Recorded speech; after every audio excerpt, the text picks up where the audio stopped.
ಸ್ನೇಹಿತರೆ ನಮಸ್ಕಾರ. ನಾನು ನಿಮ್ಮ ಹರಮದನ್. ಎಲ್ಲರೂ ಹೇಗಿದ್ದೀರಾ? ತುಂಬ ದಿನ ಆಯಿತು. ಸ್ವಲ್ಪ ಬ್ಯುಸಿ ಶೆಡ್ಯೂಲಿಂದ ಯಾವುದೇ ಥರ ವಿಡಿಯೋ ಮಾಡೋಕ್ಕೆ ಆಗ್ತಾ ಇಲ್ಲ. ಅದರಿಂದ ಸುಮಾರು ಒಂದು ವಾರದಿಂದ ಯಾವುದೇ ವಿಡಿಯೋಸ್ ಹಾಕಿಲ್ಲ. ಆದರೂ ಸುಮಾರು ಜನ ಕಾಲ್ ಮಾಡ್ತಾ ಇದ್ದೀರಾ, ಅದೇನೇನೆ ಖುಷಿ ಆಗುತ್ತೆ. ಯಾಕಂತ ಅಂದರೆ ಹಳೆ ವಿಡಿಯೋದಲ್ಲೇನೇ ನನ್ನ ನಂಬರ್ಸ್ ಎಲ್ಲನೂ ಇದು ಮಾಡಿಕೊಂಡು ಕಾಲ್ ಮಾಡ್ತಾ ಇದ್ದೀರಾ. ತುಂಬ ಖುಷಿ ವಿಷಯ ಫ್ರೆಂಡ್ಸ್.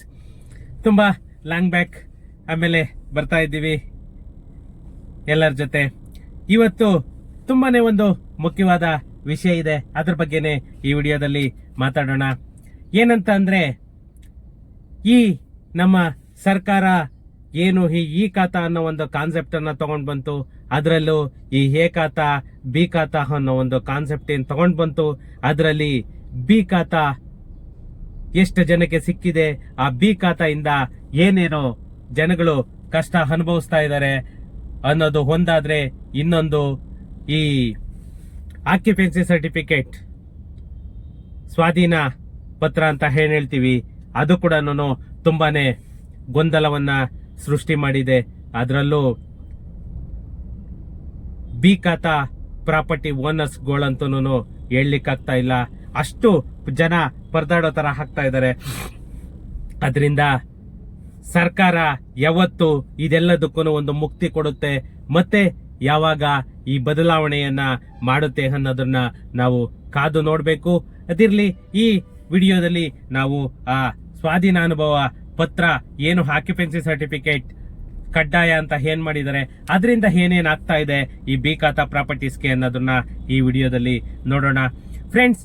ಈ ಬಿ ಖಾತಾ ಪ್ರಾಪರ್ಟಿಗಳಿಗೆಲ್ಲಾನು ಸ್ವಾಧೀನಾನುಭವ ಪತ್ರ ಅಂತ ಏನ್ ಹೇಳ್ತೀವಿ, ಆಕ್ಯುಪೆನ್ಸಿ ಸರ್ಟಿಫಿಕೇಟ್ ಕಡ್ಡಾಯ ಅನ್ನೋದು ಏನ್ ಮಾಡ್ತು. ಯಾಕಂತ ಅಂದ್ರೆ, ನಿಮ್ಗೆ ಆಕ್ಯುಪೆನ್ಸಿ ಸರ್ಟಿಫಿಕೇಟ್ ಇಲ್ಲ ಅಂತ ಅಂದ್ರೆ ಯಾವುದೇ BWSSB ಆಗೋದು, ಬೆಸ್ಕಾಂ ಆಗ್ಬೋದು, ಯಾವುದೇ ಬೇಸಿಕ್ ಕಮ್ಯುನಿಟೀಸ್ ಕೂಡ ನಿಮ್ಗೆ ಸಿಗೋದಿಲ್ಲ.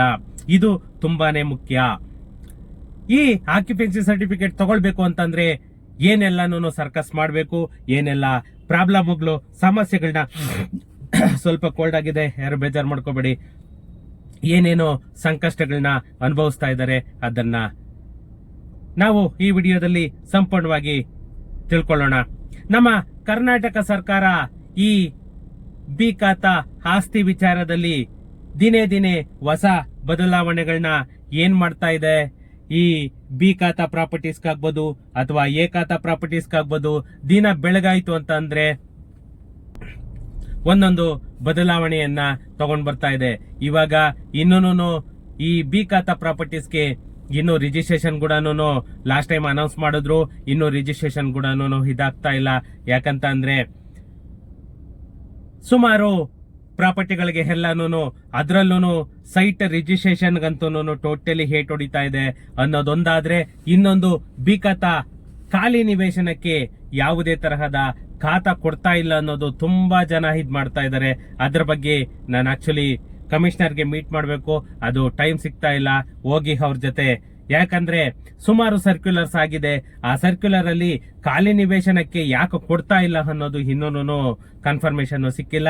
ಅದು ಸಿಕ್ಕಿದ ಮೇಲೆ ನಾನು ನೆಕ್ಸ್ಟ್ ವಿಡಿಯೋ ಮಾಡ್ತೇನೆ ಫ್ರೆಂಡ್ಸ್. ಈ ಬಿ ಖಾತಾ ಇಂದ ರಿಯಲ್ ಎಸ್ಟೇಟ್ ಅಂತೂ ಟೋಟಲಿ ಸತ್ತು ಹೋಗಿದೆ. ಈ ರಿಯಲ್ ಎಸ್ಟೇಟ್ ಯಾವ ತರ ಆಗಿದೆ ಅಂತಂದ್ರೆ, ಈ ಬಿಲ್ಡರ್ ಕತೆಗಳನ್ನೆಲ್ಲಾನು ಹೇಳೋದಕ್ಕೂ ಆಗಲ್ಲ, ಆ ರೇಂಜ್ ಆಗೋಗಿದೆ. ಎಷ್ಟೋ ಜನ ಅಗ್ರಿಮೆಂಟ್ಗಳು ಹಾಕೊಂಡಿರೋರು ಕೂಡ ಸುಮಾರು ಜನ ರಿಜಿಸ್ಟ್ರೇಷನ್ಗಳು ಮಾಡ್ಕೊಳಕ್ಕಾಗದೆ ಸುಮಾರು ತೊಂದರೆಗಳಿಗೆ ಸಿಲ್ಕೋತರ ನಮ್ಮ ಕರ್ನಾಟಕ ಸರ್ಕಾರ ಮಾಡಿಟ್ಟಿದೆ. ಈ ನಮ್ಮ ಕರ್ನಾಟಕ ರಾಜ್ಯದಲ್ಲಿ ಬಿ ಖಾತಾ ಆಸ್ತಿದಾರರು ಮತ್ತೆ ಮತ್ತೆ ಪರದಾಡೋ ರೀತಿ ಮಾಡ್ತಾ ಇದ್ದಾರೆ. ಇವಾಗ ಈ ಆಕ್ಯುಪೆನ್ಸಿ ಸರ್ಟಿಫಿಕೇಟ್ ಅನ್ನೋದು ಏನು ಕಡ್ಡಾಯ ಮಾಡಿದ್ದಾರೆ, ಈ ಆಕ್ಯುಪೆನ್ಸಿ ಸರ್ಟಿಫಿಕೇಟ್ ಇವತ್ತು ಎಲ್ಲೂ ಕರೆಕ್ಟ್ ಆಗಿ ಶೋ ಆಗ್ತಾ ಇಲ್ಲ.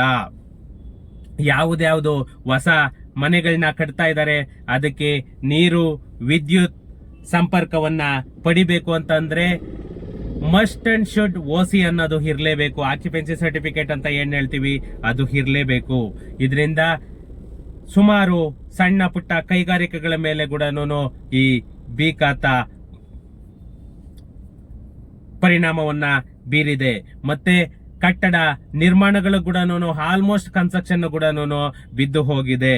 ಇದೇ ರೀತಿಯಲ್ಲಿ ರಿಯಲ್ ಎಸ್ಟೇಟ್ ಉದ್ಯಮಿಗಳು ಕೂಡ ನೆಲ ಕಚ್ಚೋ ತರ ಈ ನಮ್ಮ ಬಿ ಖಾತಾ ಪ್ರಭಾವ ಬೀರಿದೆ.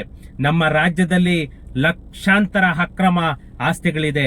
ಆ ಅಕ್ರಮ ಆಸ್ತಿಗಳಿಗೆ ಒಂದು ಬಾರಿ ಪರಿಹಾರವಾಗಿ ಈ ಬಿ ಖಾತಾವನ್ನ ನೀಡೋದಕ್ಕೆ ನಮ್ಮ ಕರ್ನಾಟಕ ಸರ್ಕಾರ ಎಲ್ಲ ಸಿದ್ಧತೆಗಳನ್ನ ಮಾಡಿ ಅದನ್ನ ಮುಂದಕ್ಕೆ ಬಂತು. ಸಾವಿರಾರು ಕಟ್ಟಡಗಳು ಬಿ ಖಾತಾ ಆಗದೆ ಇವಾಗೂ ಕೂಡ ಇನ್ನು ಖಾಲಿಯಾಗೇನೆ ಉಳಿದಿದೆ. ಈ ಬಿ ಖಾತಾ ಆಗದೆ ಸುಮಾರು ಆಸ್ತಿಗಳು ನಮ್ಮ ಕರ್ನಾಟಕ ಸರ್ಕಾರದಲ್ಲಿ ಲಕ್ಷಾಂತರ ಆಸ್ತಿಗಳು ಹಾಗೇನೆ ಉಳಿದಿದೆ. ಆದ್ರೆ ಈ ರಾಜ್ಯ ಸರ್ಕಾರ ಓಸಿ ಅನ್ನೋದನ್ನ ಕಡ್ಡಾಯ ಮಾಡಿರೋದು ಇದು ಸುಮಾರು ಕನ್ಸ್ಟ್ರಕ್ಷನ್ ಕಟ್ಟುವಂತಹ ಆಗ್ತಿರುವಂತಹ ಮನೆಗಳಿಗೆ ತುಂಬಾನೇ ಹಿನ್ನಡೆಯನ್ನ ಉಂಟು ಮಾಡಿದೆ ಅಂತಲೇನೆ ಹೇಳಬೇಕು. ಈ ಆಸ್ತಿದಾರರಾಗ್ಬೋದು, ರಿಯಲ್ ಎಸ್ಟೇಟ್ ಮಾಲೀಕರಾಗ್ಬೋದು, ಸರ್ಕಾರ ಏನು ಮುಂದಿನ ಕ್ರಮ ಏನು ಬದಲಾವಣೆಯನ್ನ ಮಾಡುತ್ತೆ ಅಂತ ಕಾಯ್ತಾ ಇದೆ. ಯಾಕಂತಂದ್ರೆ ಲಾಸ್ಟ್ ಟೈಮು ಈ ನಮ್ಮ ಜಾರ್ಜ್ ಅವರು ಕೂಡ ಇದನ್ನ ನಾವು ಬದಲಾವಣೆಯನ್ನ ತಗೊಂಡ್ ಬರ್ತೀವಿ ಅಂತ ಹೇಳಿದ್ರು. ಬಟ್ ಇನ್ನು ಇಲ್ಲಿವರೆಗೂ ಕೂಡ ಏನೂ ಅದು ಪ್ಲಾನ್ ಆಗಿಲ್ಲ. ನೋಡ್ಬೇಕು ಅದು ಇನ್ನು ಏನ್ ಪ್ಲಾನ್ ಮಾಡ್ತಾರೆ ಅಂತ ಹೇಳ್ಬಿಟ್ಟು. ಸುಮಾರು ಬೆಂಗಳೂರು BBMPಯಲ್ಲೇನೆ 5 ಲಕ್ಷ ಪ್ರಾಪರ್ಟಿ ಬಿ ಖಾತಾ ಪ್ರಾಪರ್ಟಿಗಳಿದೆ ಅಂತೆ. 5 ಲಕ್ಷ ಪ್ರಾಪರ್ಟಿಗಳು.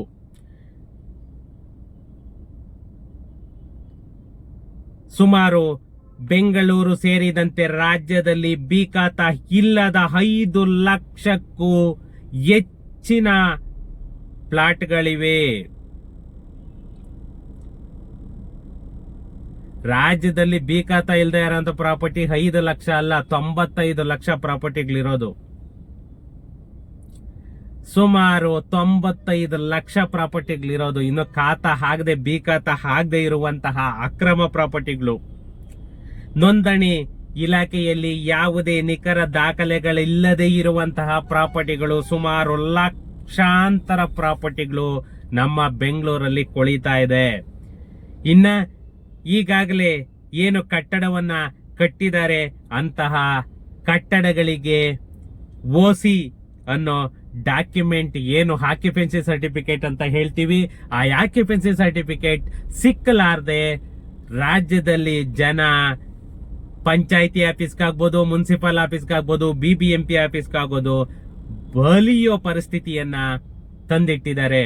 ಮತ್ತೆ ಈ ಬಿ ಖಾತಾ ಮಾಡೋದಕ್ಕೆ ದಿನೇ ದಿನೇ ಬರೀ ಅಡೆತಡೆಗಳೇನೆ ಬರ್ತಾ ಇದೆ. ಆದ್ರೂ ಕೂಡ ಲಾಸ್ಟ್ ಟೈಮ್ ಇನ್ನೂ 3 ತಿಂಗಳು ಅವಧಿಯನ್ನು ಕೂಡ ವಿಸ್ತರಣೆ ಮಾಡ್ತು.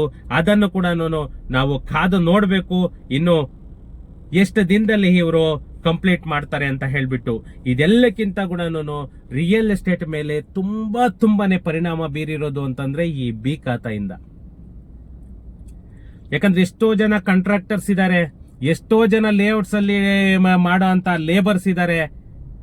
ಪ್ರತಿಯೊಬ್ಬರ ಹೊಟ್ಟೆ ಮೇಲೂ ನಮ್ಮ ಕರ್ನಾಟಕ ಸರ್ಕಾರ ಹೊಡೆದಿದೆ ಅಂತಲೇ ಹೇಳ್ಬೇಕು.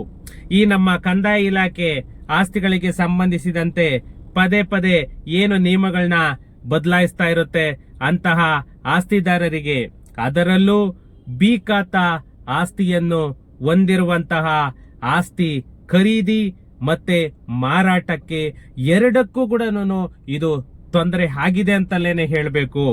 ಈ ರಾಜ್ಯ ಸರ್ಕಾರದ ನಿರ್ಧಾರ ಏನಿದೆ, ಈ ಖಾತಾ ಅನ್ನೋದು ಮಸ್ಟ್ ಅಂಡ್ ಶುಡ್ ಅನ್ನೋದೊಂದು ಮಾಡ್ಬಿಟ್ಟು ರಿಯಲ್ ಎಸ್ಟೇಟು ಹೇಳ್ಕೊಳ್ಳೋ ಪರಿಸ್ಥಿತಿಯಲ್ಲೇ ಇಲ್ಲ. ಆ ತರ ನೆಲಕಚ್ಚಿ ಹೋಗಿದೆ. ಈ ನೋಟ್ ಬ್ಯಾನ್ ಆದಾಗ ಕೂಡ ಈ ತರ ರಿಯಲ್ ಎಸ್ಟೇಟ್ ಏಟು ತಿಂದಿರಲಿಲ್ಲ. ಮತ್ತೆ ಇನ್ನ ಒಂದು ಅಂತ ಅಂದ್ರೆ ಈ ಕರ್ನಾಟಕ ಸರ್ಕಾರ ಒಂದೊಂದು ಮಾಡ್ತಾ ಇರೋದು ಅವರಿಗೆ ಏನು ಅದರಿಂದ ತಿಳಿತಾ ಇದೆ ಅಂತಲೇನೆ ಗೊತ್ತಾಗ್ತಾ ಇಲ್ಲ. ಯಾಕಂದ್ರೆ ಜನ ಎಷ್ಟು ಸಂಕಷ್ಟನ ಅನುಭವಿಸ್ತಾ ಇದ್ದಾರೆ ಅನ್ನೋದು ಕೂಡ ನಮ್ಮ ಕರ್ನಾಟಕ ಸರ್ಕಾರ ಅರ್ಥಕೊಳ್ಬೇಕಾಗಿದೆ.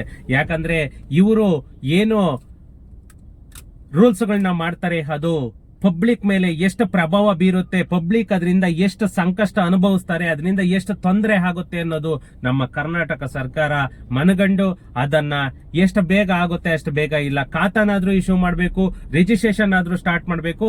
ಇಲ್ಲ ಅಂತ ಅಂದ್ರೆ ಇವೆಲ್ಲವನ್ನ ಕೂಡ ಸ್ಟಾಪ್ ಮಾಡಿ ಏನು ಮೊದಲಿತ್ತು ಅದನ್ನೇನೆ ಜಾರಿಗೆ ತರಬೇಕು.